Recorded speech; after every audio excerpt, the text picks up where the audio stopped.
এর পরের প্রশ্ন হলো, ব্যক্তিগত ও প্রাতিষ্ঠানিক প্রয়োজনে আমার নানা ডিভাইস ব্যবহার করতে হয়, বিভিন্ন ওয়েব ও সোশ্যাল ব্রাউজার ব্যবহার করতে হয়। পড়াশোনা ও যোগাযোগের জন্য আমার ছেলেকেও ডিভাইস কিনে দিতে হয়েছে। সোশ্যাল মিডিয়া ব্যবহার করলে চোখের জেনা এড়ানো কঠিন। এ ব্যাপারে আপনার পরামর্শ ও দিক নির্দেশনা কামনা করছি। প্রিয় দর্শক, অত্যন্ত গুরুত্বপূর্ণ এবং অত্যন্ত প্রয়োজনীয় একটি প্রশ্ন আপনি করেছেন। এই প্রশ্নের উত্তর হলো, আল্লাহ রাব্বুল আলামিন আমাদেরকে যে ঈমান দিয়েছেন, আমাদেরকে যে মুসলিম আইডেন্টিটি দিয়েছেন, এটিকে রক্ষা করবার জন্য আমাদের সর্বোচ্চ সচেষ্ট থাকতে হবে। এ ব্যাপারে আমাদের কোনো কারোরই হয়তো ভিন্নমত থাকার কোনো কারণ নেই। আমরা অনেকেই ঈমান আমল রক্ষা করবার জন্য যতটা সচেতন অন্য সব ক্ষেত্রে, সোশ্যাল মিডিয়া এবং অনলাইনের জগতে যখন আমরা বিচরণ করি, তখন আমরা নিজেদের অজান্তেই অথবা জ্ঞাতসারেই হয়তোবা আমরা গুনাহের জগৎ থেকে বেঁচে থাকতে পারি না। অন্য অনেক ক্ষেত্রে হয়তো ঈমান, আমল, তাকওয়া এগুলোকে আমরা রক্ষা করার চেষ্টা করি এবং সফলও হই অনেকটা। কিন্তু সোশ্যাল মিডিয়াতে বিশেষ করে যখন প্রবেশ করি এবং এখানে যখন আমরা নিমজ্জিত হয়ে যাই, ডুবে যাই, তখন গুনাহ থেকে বেঁচে থাকাটা আমাদের জন্য অত্যন্ত দুরূহ হয়ে পড়ে। ব্যক্তিগতভাবে অনেকে হালাল হারাম খুব মেনটেন করেন, অনেকেই হয়তো পর্দাও মেনটেন করেন, অন্য অনেক বিষয়ে মাশাআল্লাহ মাহরাম মেনটেন করেন, তাকওয়া চর্চা করার চেষ্টা করেন। কিন্তু এই জায়গাটা এসে অনেকখানি দুর্বল হয়ে পড়েন এবং শয়তানের কাছে অনেকটাই আত্মসমর্পণ করে ফেলেন। মূলত ইসলাম এবং মুসলমানদের যারা শত্রু, যারা মুসলমানদের রুহানি শক্তি, ইমানি শক্তিকে শেষ করে দিতে চায়, তারা এই আয়োজনগুলোকে অত্যন্ত সুপরিকল্পিতভাবে আমাদের সামনে উপস্থাপন করেছে এবং আমাদের মধ্যে ছড়িয়ে দিয়েছে। তো একদিকে তো আমাদের জীবনের প্রয়োজনে এ সমস্ত জগতে বিচরণ করতে হয়। অবশ্য অনেকের প্রয়োজন ছাড়াও শুধুমাত্র টাইম পাসের জন্য এগুলোতে বিচরণ করবার অভ্যাস আছে। যাই হোক না কেন, একদিকে এই বাস্তবতা আছে, অপরদিকে আমাদের ঈমান আমল রক্ষা করবার প্রশ্ন আছে। এ দুইয়ের মধ্যে সমন্বয় আমরা কিভাবে করতে পারি? এর উত্তরে আমি বলব যে, প্রথমত যে বিষয়টি দরকার তা হলো এর ভয়াবহতাটা আমাদের অনুধাবন করা দরকার।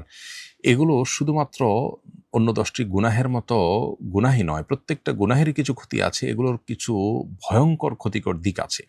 সেই ক্ষতিকর দিকগুলোর একটা হলো যে, এর ফলে আমাদের ইবাদতের আগ্রহ কমে যায়, ইবাদতের স্বাদ তৃপ্তি কমে যায়। এর ফলে আমাদের রুহানিয়াত, ঈমানি শক্তি কমে যায়।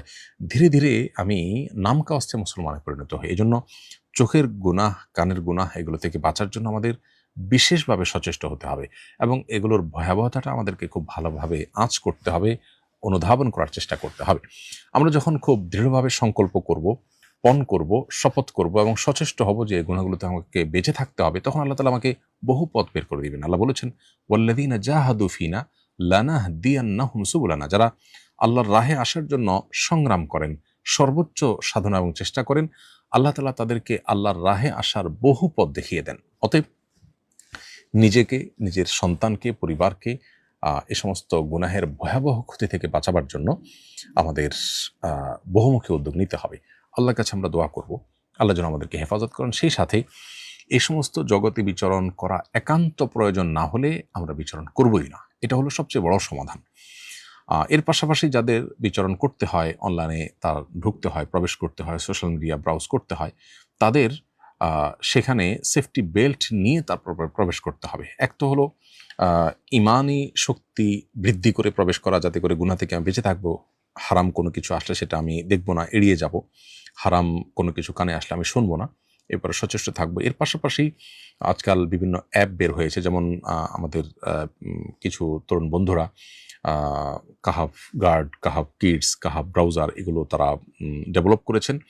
এগুলো মোবাইলে যদি আমরা ডাউনলোড করে নেই, ইনস্টল করে নিই, ইনশাআল্লাহ বিইذনিল্লাহ এগুলোর মাধ্যমে আমরা আমাদের এই হারাম যে গুনাহগুলোর ভয়াবহতা নিয়ে আমরা হারাম কাজগুলোর যে ভয়াবহতা নিয়ে আমরা শঙ্কিত, সেগুলো থেকে বেঁচে থাকা অনেকটা সহজ হবে। যেমন কাহাফ গার্ড এই অ্যাপ ডাউনলোড করলে এখানে এই কাহাফ ফ্যামিলির যা আয়োজন আছে, বিশেষ করে এই জাতীয় গুনাহ থেকে বাঁচাবার জন্য, সেই সবগুলো আমরা একসাথে পেয়ে যাব।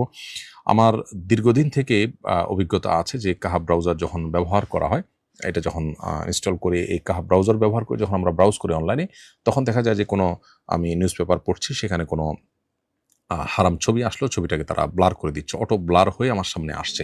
ফলে আমি নিউজ ঠিকই পড়ছি, কিন্তু হারাম ছবির দিকে আমার তাকাবার পথ রুদ্ধ হয়ে থাকছে, আমি গুনাহ থেকে বেঁচে থাকতে পারছি। ঠিক একইভাবে কোনো ভিডিও আমাকে দেখতে হচ্ছে, ভিডিওতে মিউজিক আছে, ব্যাকগ্রাউন্ড মিউজিক আছে, যেটা হারাম শোনা আমার জন্য। আমার নিজের অজান্তে হয়তো প্রয়োজনীয় জিনিস দেখতে, দেখতে আমি ওটা শুনছি। ওটা শোনার ফলে কিন্তু আমার কল্ব নষ্ট হচ্ছে, আমার কল্ব অন্ধকার হচ্ছে, আমার সত্য অসত্য নিরূপণ করা কঠিন হয়ে যাচ্ছে, গুনাহ হয়ে যাচ্ছে, রুহানি শক্তি, ইমানি শক্তি নষ্ট হয়ে যাচ্ছে, আমার স্পিরিচুয়ালিটি ধ্বংস হয়ে যাচ্ছে।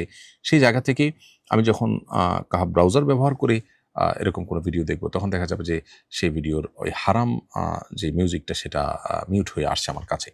ঠিক একইভাবে বাচ্চাদের যে ডিভাইসগুলো আমরা দিচ্ছি সেখানে যদি কাহাফ কিডস এটা ইনস্টল করে দেই, তখন দেখা যাবে যে সে বাচ্চা যখন ওই ডিভাইস ব্যবহার করে কোনো কিছু দেখছে, তখন তার ঈমান আমলের জন্য হার্মফুল যা আছে সেই জিনিসগুলো তার সামনে ব্লার হয়ে আসবে বা মিউট হয়ে আসবে বা সেগুলো ব্লক হয়ে আসবে। সে চাইলে সেগুলো ওপেন করতে পারবে না।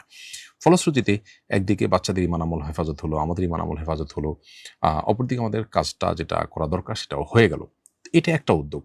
এর বাইরে আরো নানা উদ্যোগ থাকতে পারে। এর চেয়ে কার্যকর কোনো উদ্যোগও থাকতে পারে। যদি থাকে আমাকে সেই চেষ্টা করতে হবে। গুনাহ থেকে বেঁচে থাকাটা আমার জন্য ফরজ। কিভাবে বাঁচবো সেটা আমার ব্যাপার। আমাকে খুঁজে বের করতে হবে।